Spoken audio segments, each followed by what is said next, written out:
Ассаламу алейкум, уважаемые братья и сестры. С вами Реали Лайф. 8 марта. Но данный репортаж не будет посвящен Международному женскому дню. Данный репортаж будет посвящен трагическим событиям, происшедшим 64 года назад в отношении нашего братского балкарского народа. 64 года назад, 8 марта, в такой же день, в течение 2 часов рекордного времени, 2 часов, наши братья-балкарцы были собраны, погружены в товарные вагоны и сосланы в далекий Казахстан и Среднюю Азию. Более 73 тысяч, вернее 73 700 балкарцев было депортировано в тот день. Еще раз повторюсь, это было рекордное по времени, рекордное время, в течение 2 часов. Весь народ был собран. Больше половины сосланных были дети, 52% это были дети. Ни в чем не повинные маленькие души. За что они пострадали? За что пострадали другие народы Кавказа? За что пострадали неповинные чеченцы, ингуши, те же балкарцы, карачаевцы и другие народы? Это ведомо только Сталину.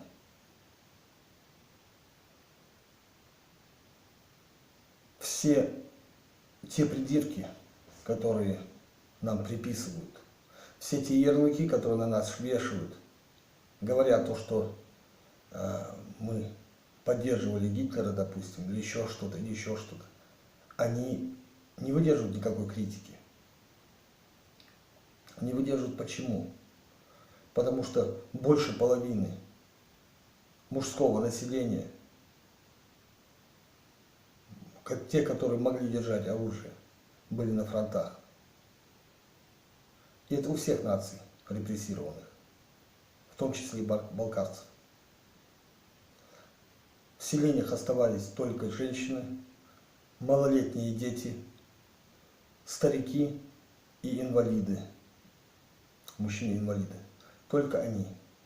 И этих людей, как врагов народа, несмотря на то, что их отцы, сыновья и братья служили на фронтах Великой Отечественной, их сослали. Сослали как врагов народа. Между тем мы-то знаем, кто враг народа номер 1 был. Кровавый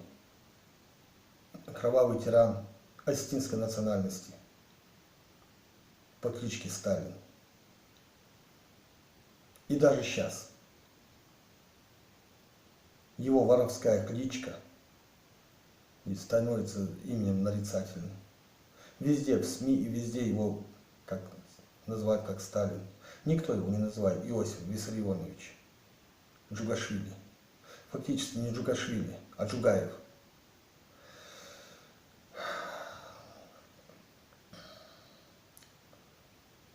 Так вот, за что были репрессированы эти народы, известно только этому палачу.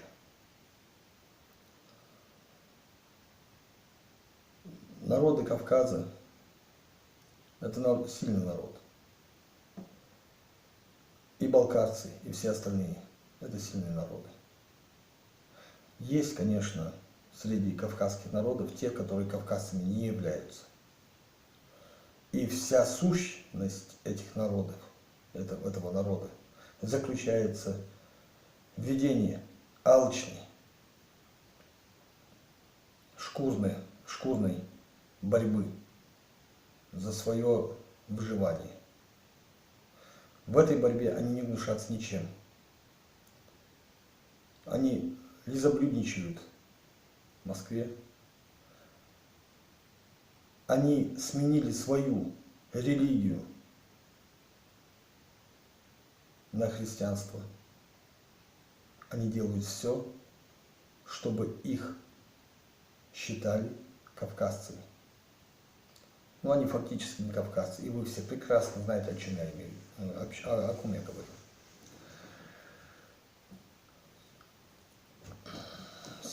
Сегодня, в день трагических событий,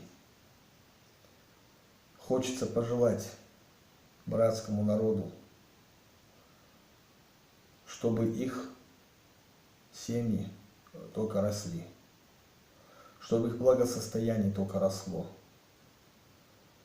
чтобы их дети и внуки никогда не видели того, что видели наши деды, чтобы они никогда не испытали на себе все тяготы и невзгоды репрессий, чтобы они не испытали на себе репрессивную машину, жерновами которого перемалываются жизни людей. Еще я хочу пожелать нам всем единения, ибо только в единстве наша сила.